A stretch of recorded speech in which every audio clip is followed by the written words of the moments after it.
Welcome to our little podcast world where I am not your tour guide, but I am your host, Starla Skelton. Whether you're a solo globetrotter, an ultralight backpacker, or a weekend warrior, this podcast is a space where travelers become storytellers. Today's amazing guest is Melissa Rodway. She currently lives in Toronto, Ontario, Canada. She is the creator and host of Fly Travel Radio, a radio show turned podcast about adventure travel, which is what she loves to do.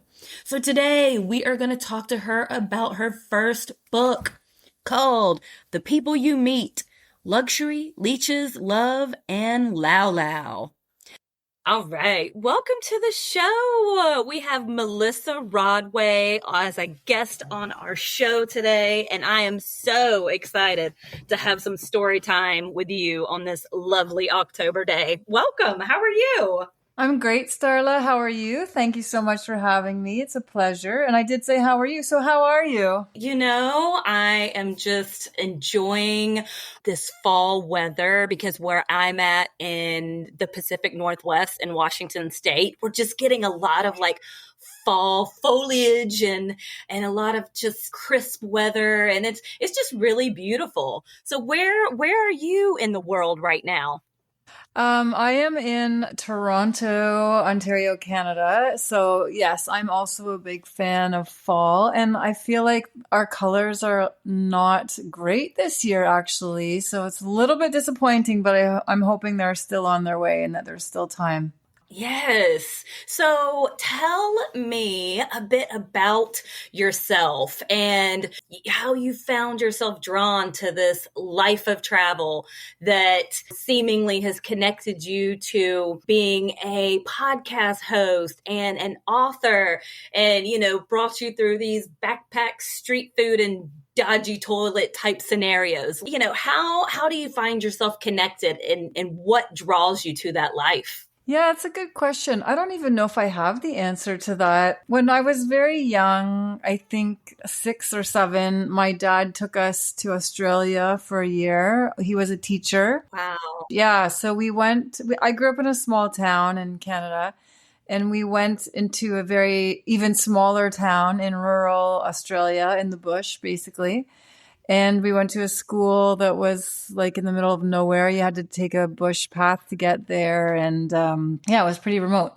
Wow. And we had like Australian accents because we were quite young. And we were just there for a year, but I think that it kind of taught us, all of us, that you can create a life anywhere, really.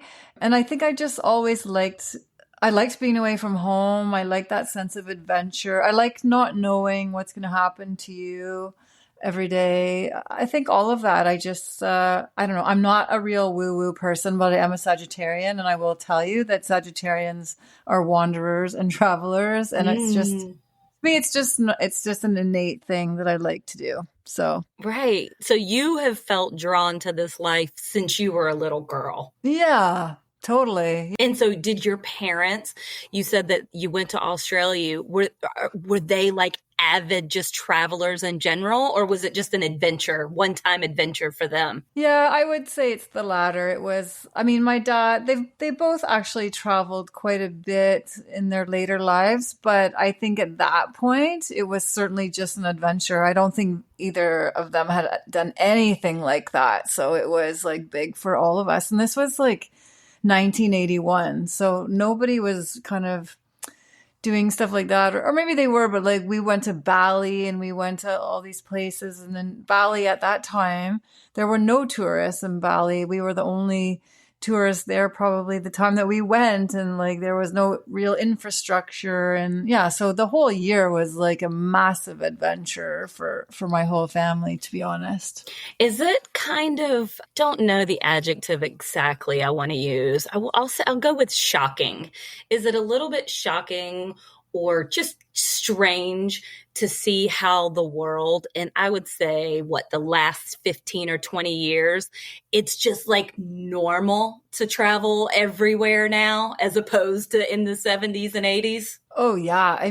So I would say, so I was born in the 70s, and then I would say I did like when I was in high school, I went to Belgium on exchange for a couple months, but I didn't start having big adventures until my late 20s. And then since I was like 28, 29, it's been constant. But yeah, I'm 50, so that was like over 20 years ago. Yeah, the world has changed so much. Like, back in the day, you were using paper maps. Like, I remember I did go away when I was like 19, 18, 19. I went to Europe for a couple of months backpacking, and I was totally useless because back then there was no internet, there was nothing. So you were like guidebooks, paper maps, just hope Yeah. the bus comes by. Like, it's completely different. And if you didn't grow up like that, you have no concept of what that's like. Like, I find now, I still stay in hostels sometimes. And if you are already booked into a hostel, people are texting you before you've even met them, like, who's going to be in Lisbon on this night? And it's like, oh my goodness, that never existed back in the day. But much more like it was a little wilder, I guess. But in some ways, that's been a good thing, right? Like GPS is so helpful Yes. to travel and safer, probably, and all of those things. But yeah, it's just not at all the same. But that comes with highs and lows, right? It 100% comes with highs and lows. And I think for me, because I do kind of like a good, my mother calls it like a wild, wild west adventure. Like, I do like those adventures sometimes that just pop out and bloom out of the unknown. And like with the GPS and with internet on our phones, and we can get connected anywhere, sometimes I feel like that does take away some of the excitement for me.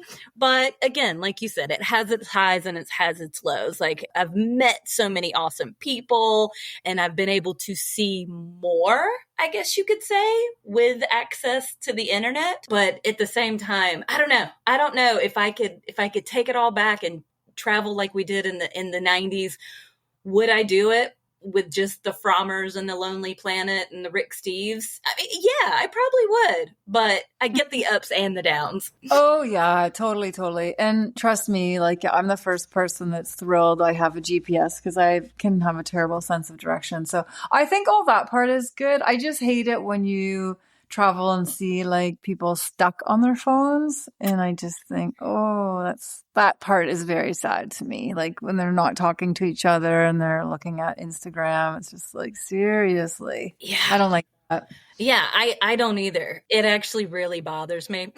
But almost feel sorry for them. Not saying they need my pity, but I'm just like, oh, do you know what you're missing? Just looking at your phone the whole time? I don't know. Yeah, very different. Yeah. It is. So, one of the things, speaking of phones, I know some people still bring their phones to read books, or they have a Kindle, but I still like the good old fashioned, like, put it in your hand, put your fingers through it. And even when I'm traveling, I'll tend to just bring a book, and at the book exchange, when you're in hostels or different places like that, I'll exchange it. But I bought a book this week. When I say this week, I'm wrong. I bought it last week. It's already Thursday. I bought a book last week, and it is called The People You Meet: Luxury, Leeches, Love, and Lao-Lao, with a host of interesting characters in Southeast Asia. And you are the author of this book, and it is fantastic. I curled up with my blanket in this fall weather, and I lit a candle, and I started reading it, and I honestly felt like we were friends, and I had never met you. Like, today is our first time speaking, right? I felt like we were friends, and I kind of felt like I was experiencing the trip with you, which to me is that's an amazing sign of a good writer, storyteller, etc. So I would love to hear a little bit more about your book and what sparked this journey through Southeast Asia, and what inspired you to write the book. Well, first of all, Starla, and that's a name, by the way. Thank you. Yes. Thank you for reading it. And I love that you say that because that's the review I love hearing the most. And a lot of people have said that they just feel like they are there on the journey with me and I'm talking right to them. And that's sort of how I roll. So that's cool. And thank you for that. Yes. So this all came about. Basically, I was traveling with a partner and they worked in luxury travel. So the reason we were going to that part of the world, Thailand, Laos, Cambodia, Vietnam, and China, was because they were researching travel routes. They worked in luxury travel. So most of the trip was actually backpacking, but we were very fortunate that, we had some luxury thrown in there from time to time. Yes. And I was basically just like hanging on. Like I was just there for the ride. It was their kind of trip, but I was, the plus one, more or less, which is fine. I love that. Yeah. However, sometimes for me, if I'm away for a long time, I can get a little bit cagey. So after a few weeks or a month or whatever it was, I got restless because I didn't really I need a purpose. And like, I think this is the thing about traveling is a lot of people think that it's just like, woohoo, like la la la the whole time. And for me, I have an active mind. So I was starting to get like, it's fun and whatever, but I needed something to do. Yes. So when I was on the buses and the trains, because there were a lot of them and they were very long, I just started like in my head, I was replaying the things that we were seeing and doing and the people we were meeting. So then I was sending these wild, long emails home to people. And I'm an idiot because at that time, blogging had just started and I should have just been doing that, but I was too lazy.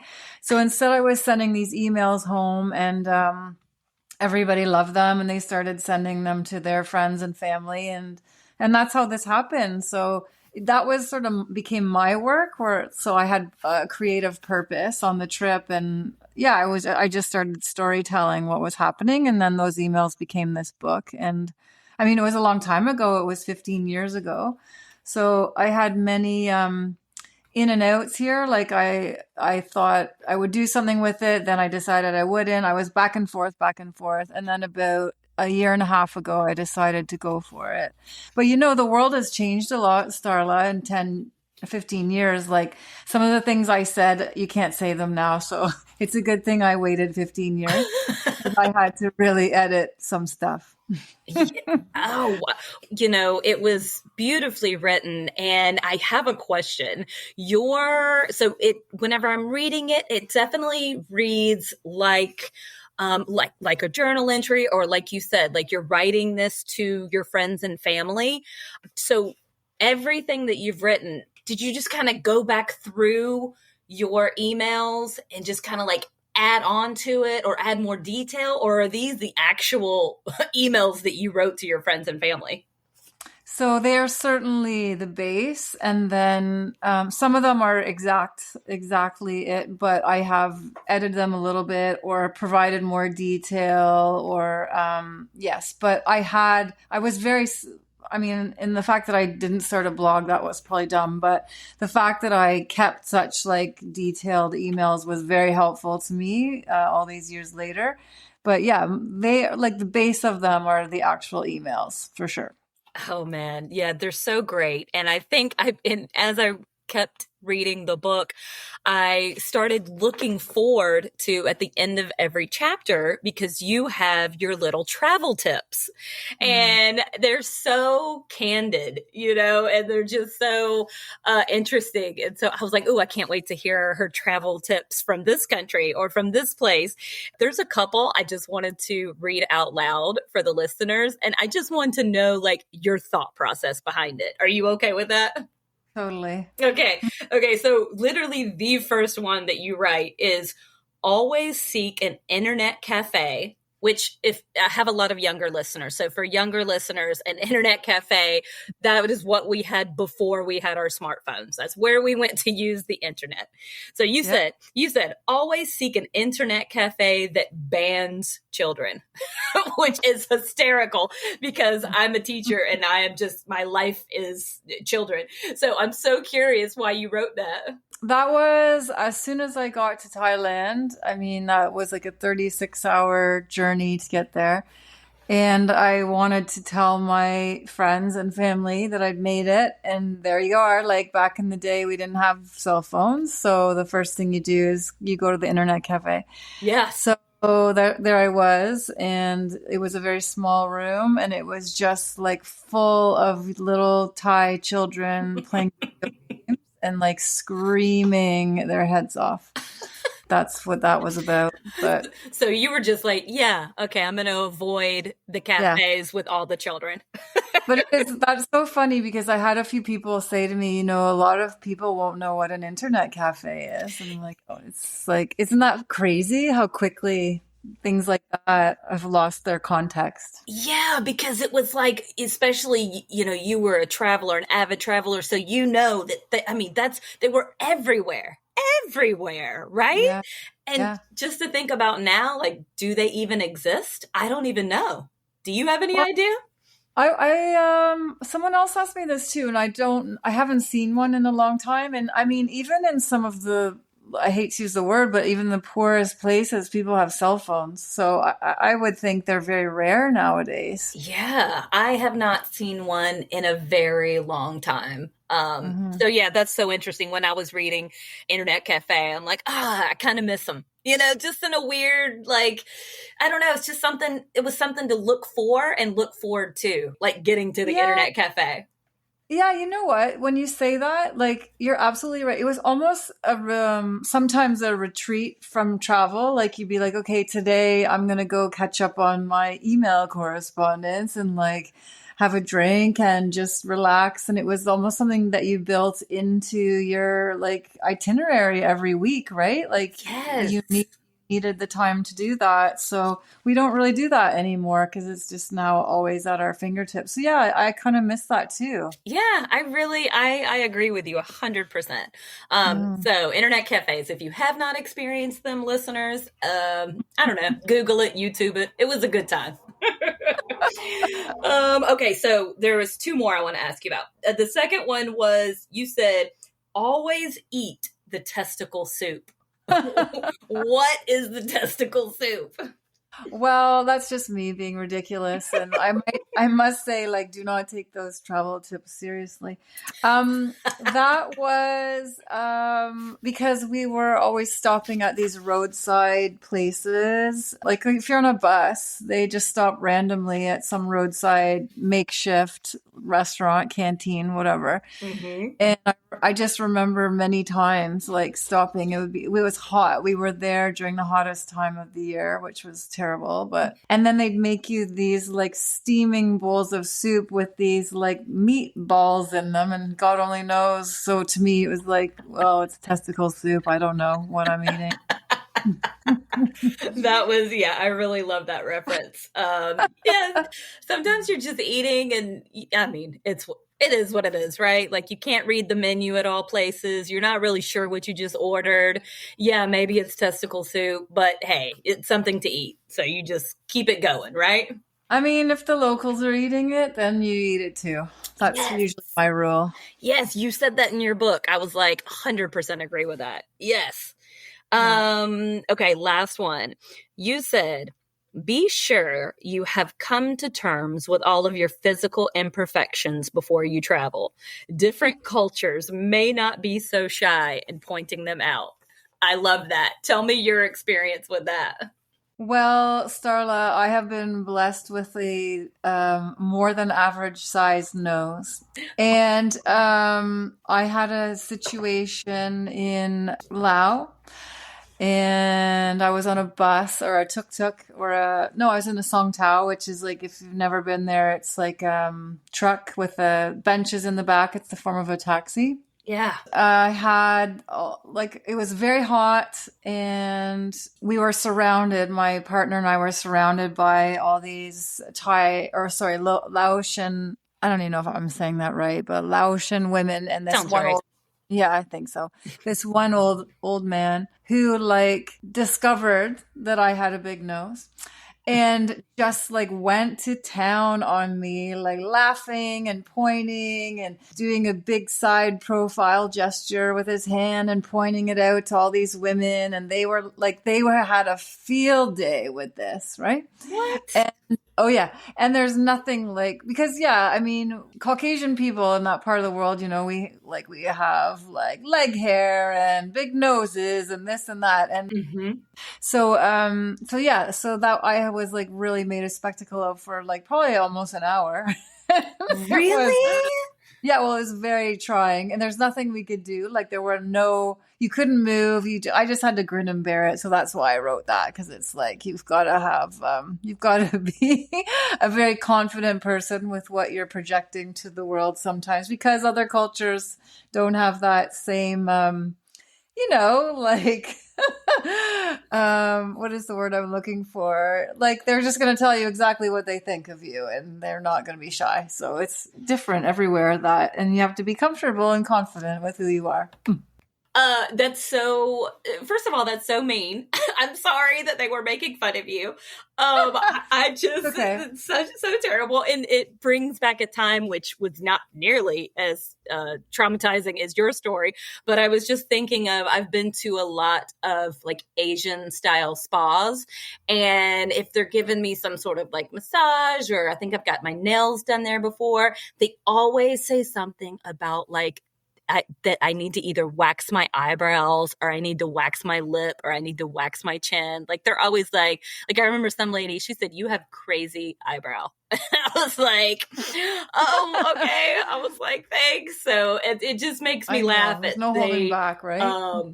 They definitely don't hold back, right? So speaking of, we both know that travel isn't always sunshine and rainbows. With all the good, there comes a lot of bad. So can you share a time when in your trip through Southeast Asia that things kind of went really sideways? Oh, certainly. I mean, I have many stories about that. I think one of the ones that comes to mind is that we were crossing the border. Like border crossings can be a little bit intense in that part of the world, because you're Right. often in the middle of nowhere, and it's very rural, and nobody speaks English. So it can be a little bit scary. So I do recall one when we were coming out of Cambodia and going into Vietnam. We had taken this bus, and we were the only people on the bus, which can be sometimes a little bit scary when you're just like, you have no power, right? You have no Right. idea what's happening. So we went there, and there was supposed to be a bus waiting for us on the other side, and there was not. So whoever had sold us this ticket and said all this would work out had lied to us. Yeah, so things like that can be a little bit like daunting. And then some guy came and like sat with us but didn't speak English, and then we were sitting on this bench like in the middle of nowhere in a dirt road, because sometimes that's what borders are, right? They're like it's like no man's land. And then Right. he put a briefcase beside us, and then he walked away. So we were like, what's in the briefcase and what's going to happen? But the thing is like we kind of acted it out that we needed a bus, and eventually something came. This is the thing, right? It's like I would say, I mean, there are some unfortunate things that happen, but 9 times out of 10, things work out. So that one was pretty scary. I was at a party one night. I think that was in Lao too. A lot of things happened in Lao. I was at a party one night with some people we'd met, and we all went swimming. It was like 3 or 4 in the morning. And, sometimes your safety goes down when you're with a group of people. And one of the people I was with stupidly had brought like all their money, their passport, everything, partying with them, which was really dumb. and somebody had been watching us and stole everything. And yeah, there's a million stories like that. But I think I've been very fortunate, to be honest. Like, I've had a few moments where I'm like, I should not have gotten into the car with this person.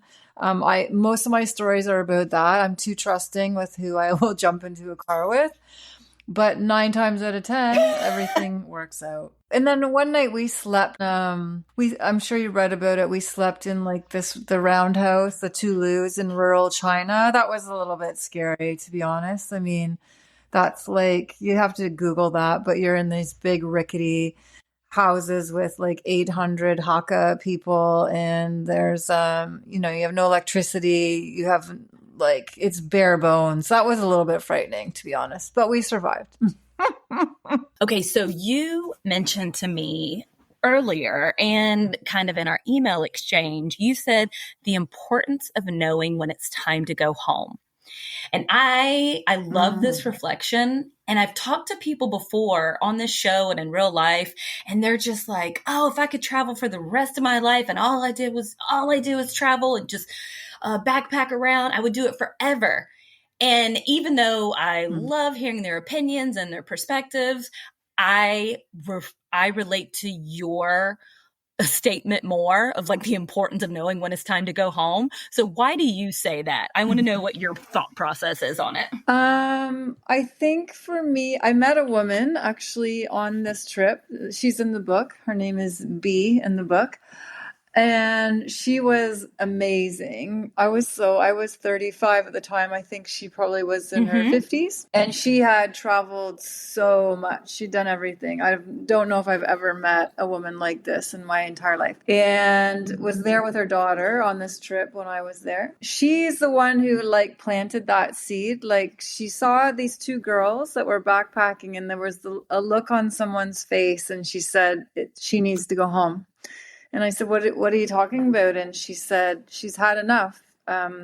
She said, it doesn't matter. Like, if you set out to go on a trip for like a year, after 4 or 5 months, you're done. And and that's just as important as throwing in the towel as it is to like keep going. And so that was the first time someone had ever said that to me, because I think there's this thing where we're like, it's an ego thing where you're like, I'm going to go for a year, or I'm going to do this, or I'm going to do whatever. And sometimes you don't need to go away for a year. Sometimes all you need is like 3 weeks. Sometimes all you need is 5 weeks. It doesn't really matter. It's like, you know when it's over. And sometimes I don't think people want to give in to that. And they just want to keep saying that they're out there and they want to keep going. But I think there's a shelf life for traveling if you don't have like a purpose or a reason to be there after a while. Yes. And I think what happens for me is that I'm not enjoying it anymore. It's become a job. I'm not seeing anything. Like, I'm seeing things, but I'm not seeing them. I'm not taking them in. And then I started missing like normality. And then I was like, I was done. So on this trip, when I went to see a psychic like beforehand. They had said to me, you will travel, but you will not be gone for a year. You will know when it's time to go. And immediately I was like, no, like I can do this, whatever. And she was totally right. Like, after 4 months, I was like, I'm out, I'm done. And I was really happy to be done. And that, again, that's not always easy, because some people are just like, they want that extra stamp in their passport and whatever. Yeah. So I think it's very important. And then you recharge and you go again. And like, who cares? Like, it's no, I think there's this crazy judgment on the road that gets on my nerves sometimes. Oh, yeah. And so you're definitely transitioning me into the next question that I had for you about travel judgment. And again, this is something that you mentioned to me. You said it's real. And so how do you navigate that? Like, how have you experienced it, and how do you navigate it? Yeah, it's a funny thing, right? Like, I do feel it exists. I think there's people who judge you if you do group trips, which I do a lot of them, because I travel a lot by myself. So sometimes I'm totally by myself, and sometimes I'm by myself on a group trip of like 10 people, 15 people. I actually love those because I love meeting people that are like-minded. But people can be like, oh, group trip. And it's like, well, if you've never done one, like everyone imagines all of a sudden you're on this big long bus of 45 people. If you're traveling with 10 to 12 people, it's usually like by local transportation, and you're getting to do things that you wouldn't figure out how to do them on Mm-hmm. your own. And a part of me is like, who cares? Like, as long as you're doing it and you're out there and enjoying it, doesn't matter. Like, even people who go to resorts, that's not my thing, but they're doing something. So I do think people can be very like, oh, you didn't do this, or you haven't been there. And that gets on my nerves quite a bit, to be honest. I've seen it. I've been a victim of it. I'm not, but, and then you have people who've never traveled who are like, oh, I can't believe you came home after like 4 months. It's like, oh my God, do you know what I did? Or like, I am sleep deprived. I've been on the road every 2 days. I'm living out of a backpack. I've not had a proper shower in probably 4 months. Like, it's people who haven't done these things that are often, and I guess it's a bit annoying that sometimes. And it's just like, let people just be what they need to be and do what they need to I do. love that so much. And, you have been a host of a successful podcast. And so I know you've probably talked to hundreds of travelers and hundreds of people and just heard all sides. But yeah, that's usually my least favorite thing to hear about somebody if they're just like, so, like let's just say a hostel person, right? And they're like, oh, hostels are the best, which I love hostels. That's great. But then like once you start talking to them and they're just like judging anybody that stayed in a luxury resort or judging anybody who's gone on a cruise or, something like that. I'm like, who cares? Like they don't travel Yeah. like you, but let them be. If Yeah. that's what makes them happy, just go for it. I mean, can I relate to cruise travel? Not really. It's not my thing, but I would never like demean somebody because that's what they find enjoyable, right? Totally. It's like anything in life. It's like we're always trying to put people down, and it's just like, does it really need to bleed into the travel world? I think it's so ridiculous. But yeah, anyway, that's what I mean by that. And It is a real thing. So, what are your personal thoughts on like different travel styles? Like, so you like groups, but do you also mhm. enjoy solo travel, or how do you feel about luxury versus backpacking? Like, what are your thoughts on different styles? So I was very lucky because the person that I was with in this story, I mean, they're big into both, actually. Like, this person has traveled extensively, and I reaped the rewards of that. I learned a lot about Mm-hmm. travel through them. But I would say now they're very much into luxury. I mean, come on, like that there's some perks to that for sure, but it's also isolating. I think like you don't meet interesting people in a luxury Mm. hotel, and you're very much, it's a very different reality, but it's amazing to be able to sleep in a nice king size bed with beautiful sheets. But it's not really like, I don't really do that anymore. That's not really Mm-hmm. my thing. But I think you can, and like I know people who incorporate that. They have like amazing adventures and they go back and stay there at night. That's fine. But for me, I'm an active traveler now. Like, I love hiking and cycling trips and paddling trips. Like, anything that's like moving by your own steam is my Yeah. preference. So that's really where I'm at, is like, while I still can, like with my Yes. body. So those are the things that I gravitate towards now. I love it. I love like that feeling at the end of the day when you've been outside all day hiking or cycling, and then you're exhausted, and like it's a simple existence of early bedtimes, being active all day long, having a beer Mm. or two at like 4 or 5, and then I'm like, and that's it. I like that life very, very much. I'm right there with you, and I think Yeah. I'm 40.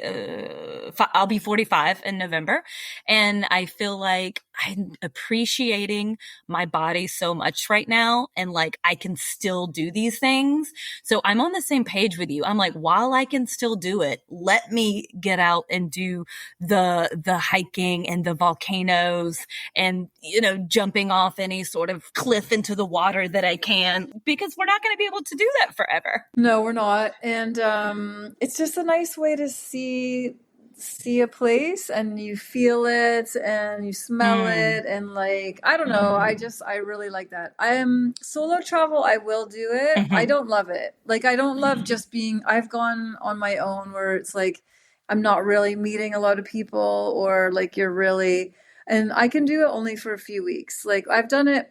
I was in Europe for like 2 months, but I was some weeks totally alone, then I do a group trip, then I'd go another week by myself. I like it more like that, but if I'm like completely alone for weeks and weeks and weeks, I don't love that. I find that a Right. challenge because I find it hard to invest in people that I'm not going to hang out with them for more than a day. I'm not interested. So that's Ah, me. That's on me. interesting. Yeah, I will do it, but I'm just like, it's a lot of energy for somebody for a few hours. Actually, never even thought of it like that. That is very interesting. I kind of Mhm. love that.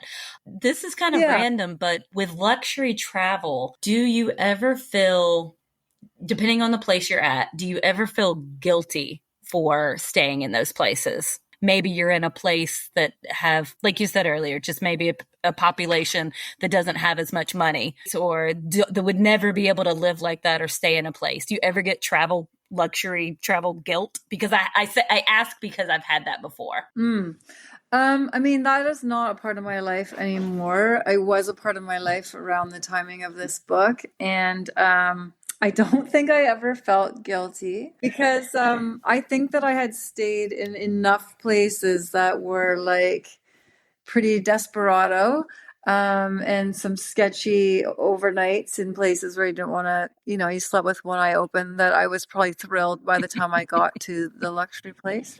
So I see what you mean, but I don't think I've ever felt like that. And I think like a lot, not all, but many of these places do some good work Hmm. with communities, and I think I was with somebody that was very aware of like their place in the world with luxury hotels. But yeah, I know what you mean, and it is a bit of a conflict. I think the thing that was most for me was the term in the book, the human zoo. Like, the thing that I struggled with the most is when you go to places where you're just openly there to like stare at somebody's meager Mm. lifestyle. I struggle with that.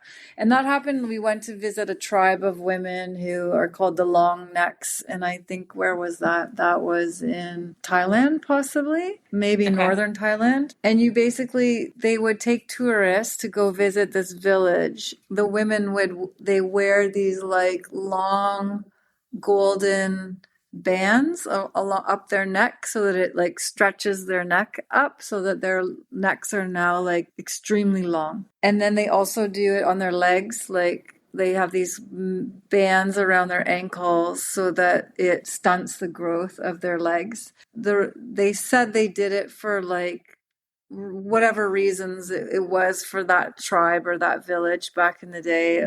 Part of it was like to protect them against tigers or whatever they said. But in that time, in 2010, we learned that they were doing it for tourism. That made me feel sick. Like, when I got back to the hotel that day, I was like, if I had known that, we would never have gone. Like, it was sold to us as like, oh, let's go see this interesting village in this tribe of women who live this way. And then later we learned that it was like they're actually physically suffering so that they can have tourists come in. And those are the things I find way more Mm. upsetting than a luxury hotel. 100%.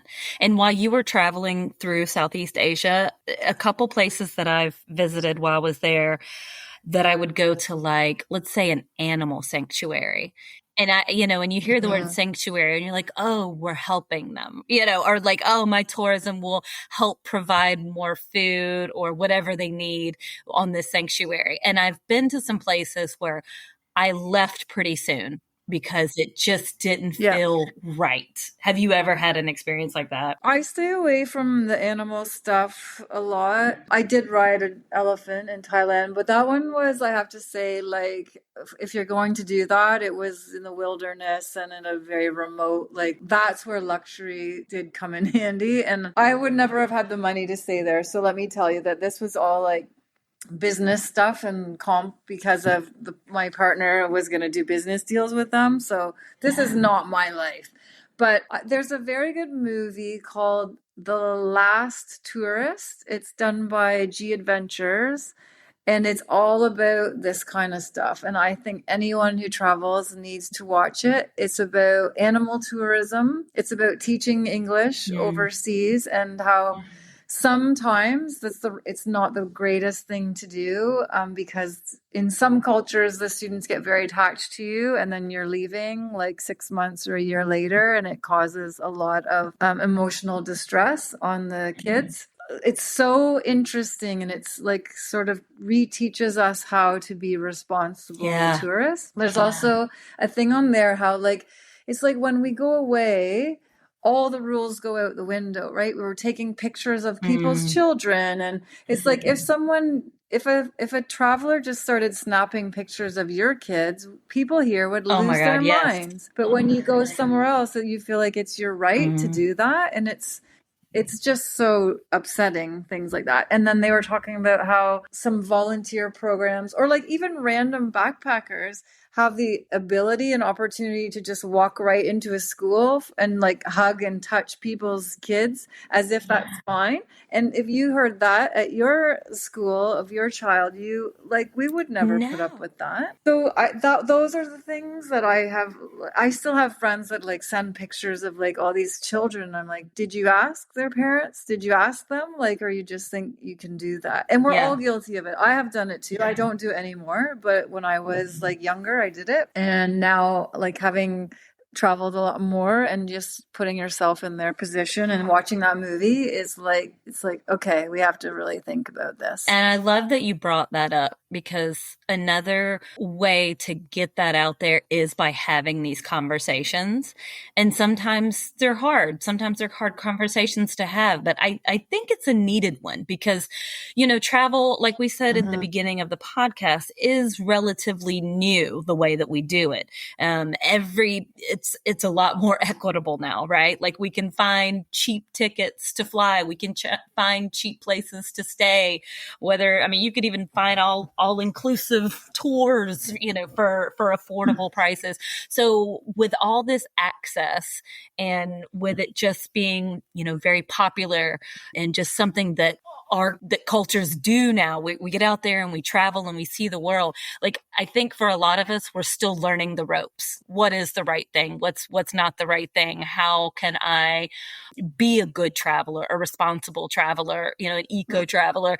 And so I love that you even brought that up, because I think that's how we get people to just realize, right? That, like, it's not okay. It's not okay to go to, one of my best friends she's from Kenya, and her stories from being a child. All I can say is, I'm just like, I'm so sorry. Like, I'm so sorry, that you had tourists following you around with cameras. And she came from a great home, like a loving mother. Like, she had plenty to eat. She had a great schooling. And she's like, I don't know why these people are following me around and taking pictures of me eating mangoes. Yeah. And I mean, at the end of the day, I think that sometimes I think they are well-intentioned, but sometimes it's to make them feel better. Like, oh, I went and I did this. I worked at an orphanage here or whatever. And you walk away going, oh, I did something great. But you could also be walking away having caused more damage than having done something good. And I'm not saying that across the board. I think that people just need to be very careful and do their research about what they're participating in, and to know like what the benefits are to the community, not just to the it's very egomaniacal to be like, I'm going to change the life of these people by just showing up. It's like, you know what? Actually, there's a really good message in that too, that sometimes traveling, like just doing it, is like putting money into the country and going to the restaurants and whatever. And like they will decide what they need. We don't know. I don't know. I think there's some really interesting conversations around that. That could be a whole other podcast. You're right. Yeah, it definitely is. Okay. So let me ask you this. Why do you think that we form such deep, instant connections while we're traveling, like with people and the places? I love that. I love that question.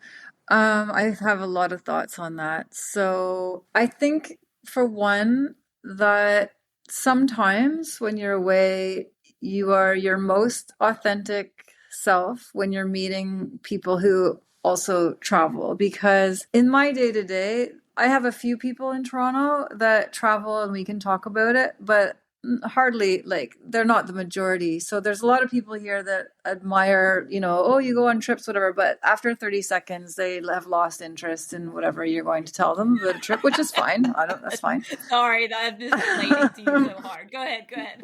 Yeah, and like, that's okay. But so I think that when you meet people on the road, there's already a like-mindedness and an acceptance and an understanding that does not always exist. Like, they get you. They know something about you that you don't even have to explain. So that opens the door to like a connectivity. It doesn't mean you love everyone that you meet traveling. I certainly have not, but I have met some amazing people on the road. And I think it's because, yeah, you share this like zest for the unknown and for traveling and wandering and having experiences that it's just different, right? Like, it's a different connection. And in some ways, like, I have felt way more bonded to those experiences. I mean, I love the people in my life, in my real life, but I was in Colombia in December for 3 weeks, and I was mainly traveling with a bunch of Germans and some Brits that I'd never met before. I mean, we laughed for 3 weeks solid. It was the most fun. And I suffered in like a jungle trek with them, and we went through hell hell in a Right. hiking holiday.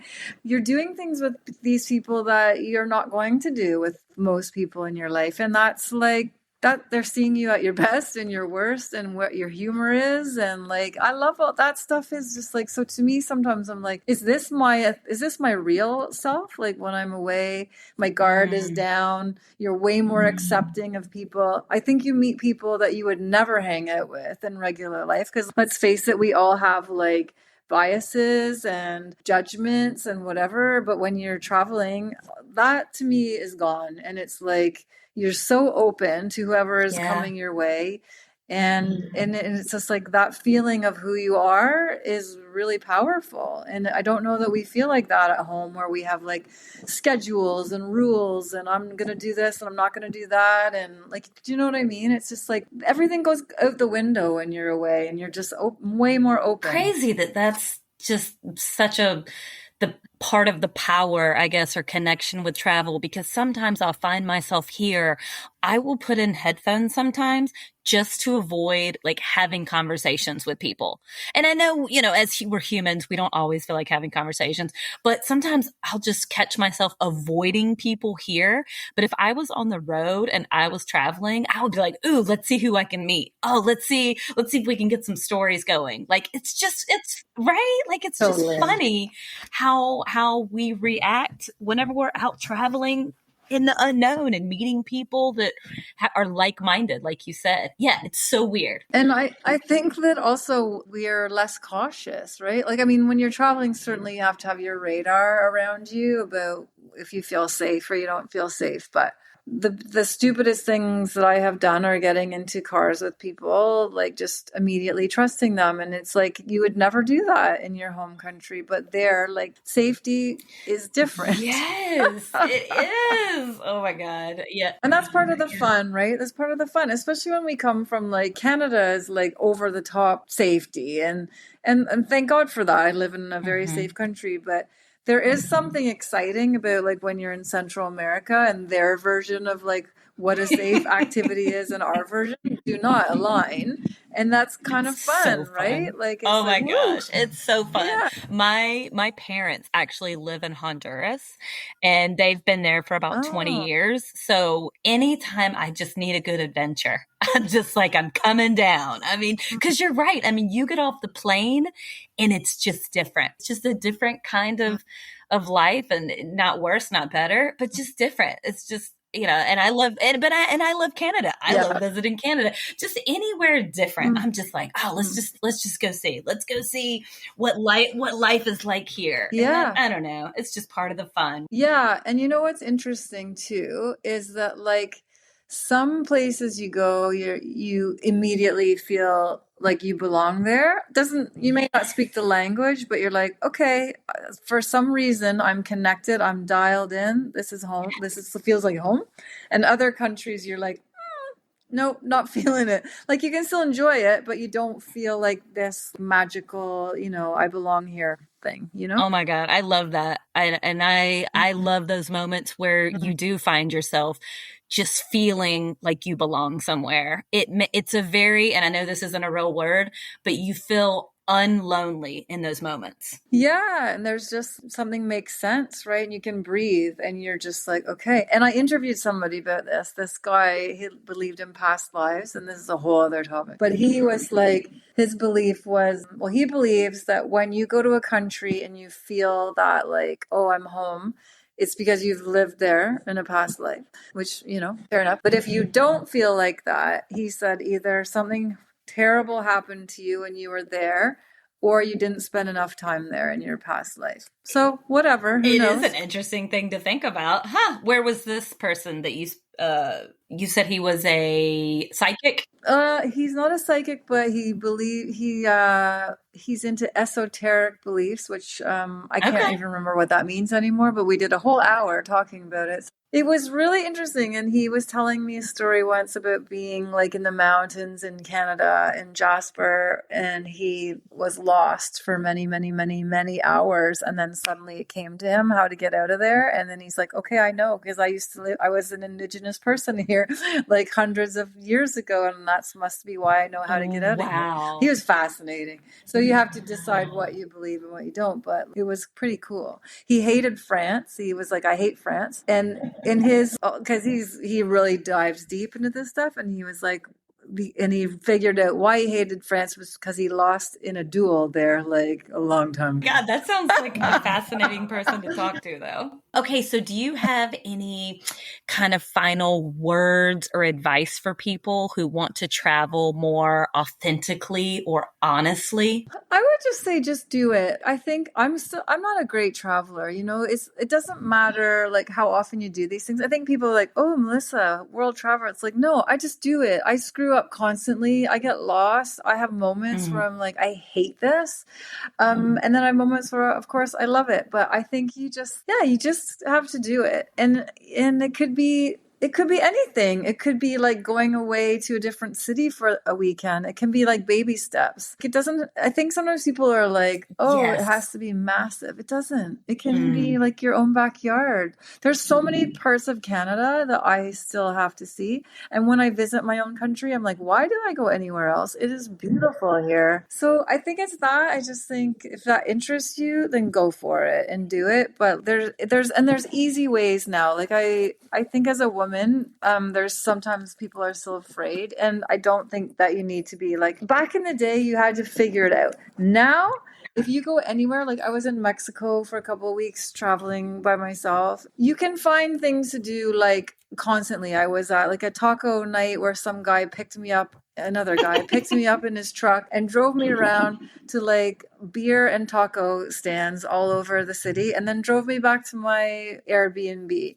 You can join like a painting party. You can join a food tour. Now it is so set up to do whatever you want to do, and you can be on your own, and all you have to do is sign up for 8 million day tours, and you're good. So, the world has changed so much in that way. So I just think don't be afraid. Just like do it. It's easy. It's the easiest it's ever been. It's Yes, and now it's to just travel. once you do it, it just makes you feel so good, doesn't it? Totally. Like it is the unknown. It's so much fun. And you have an incredible story. I really did enjoy just like connecting with your book and some of the things you wrote about. I kept thinking, oh my God, me too, with toilet stories or with, oh, there were so many things. Heat, like when you're talking about the heat, I'm just like, oh my God, that just reminds me of how bad I sweat this night and couldn't sleep this night. Like it kind of takes you back, like reading your book took me back to some of my own stories as well in my head. And it's fun to relive those moments. So thank you so much for, writing this book and for sharing it. And can you tell the listeners where they can find your book and follow your work? Yes, and thank you very much. That's very kind. Again, it's called The People You Meet, and the subtitle is a big one: Luxury, Leeches, Love, and Lao-Lao, with a host of interesting characters in Southeast Asia.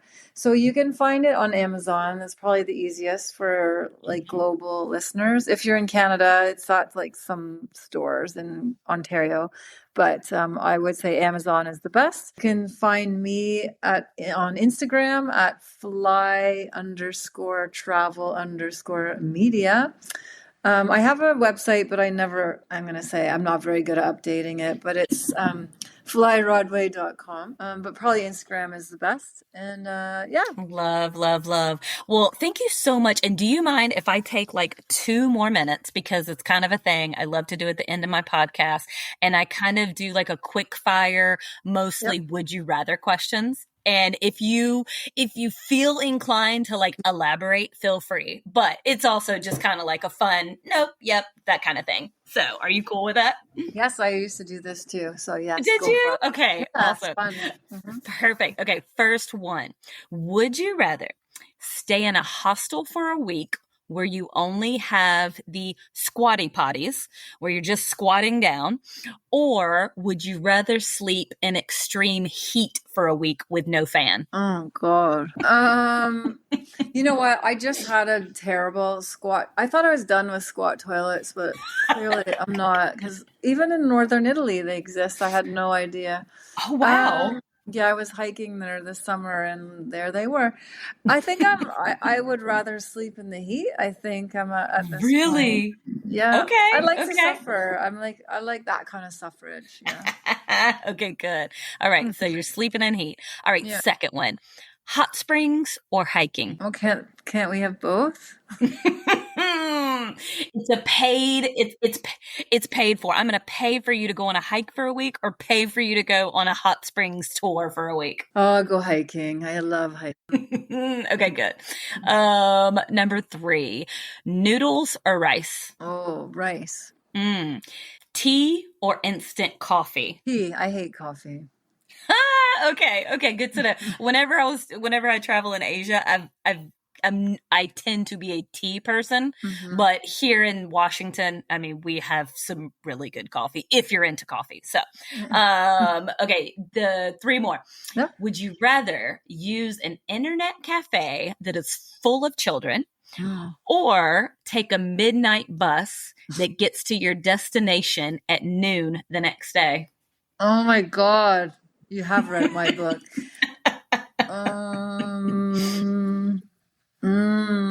God.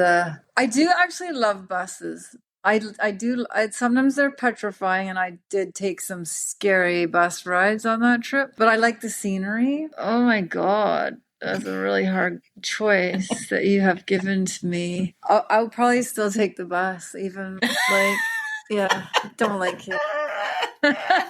Oh, that's so great. Oh my God. Okay, 2 more. If you were with a partner, you're traveling with a partner like you were in your book, would you rather take a tour with a group of 30 people, or take a tour with just one other couple? Oh, just one other couple. Yeah? Okay. 30's too many people. I can't deal with 30 people. Okay, good to know.